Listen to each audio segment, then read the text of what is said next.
Here we go, I'm going to get the AI to read this article. Yep, wait a minute. Here we go.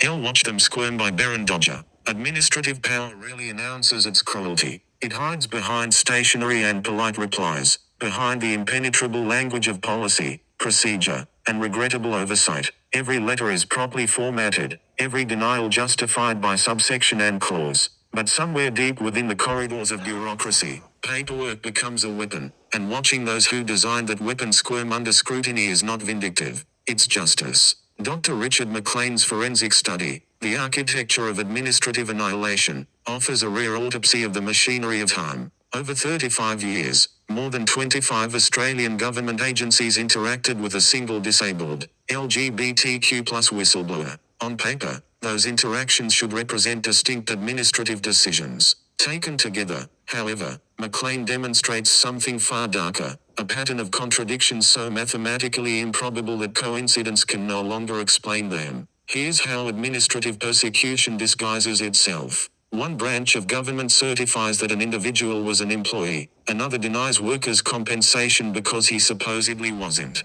Hundreds of fraudulent business registrations surface in the National Registry under the victim's name, yet the same agency responsible for maintaining that registry refuses to investigate. Psychiatric hospitalization is fully funded by the state, but the disability support system declines recognition of the condition that required that hospitalization. When challenged through freedom of information laws, one office admits the records are voluminous and complex, another claims the files don't exist at all. Each contradiction alone could be dismissed as misfortune. Together, they form a pattern of statingineered erasure, a bureaucratic fog so dense no single tribunal or oversight office can see through it. That is what McLean calls administrative annihilation, the destruction of a citizen's legal, financial, and social identity through a cascade of individually reviewable yet collectively devastating decisions. The power of this analysis lies in its restraint. McLean does not claim conspiracy, he demonstrates consequence. In doing so,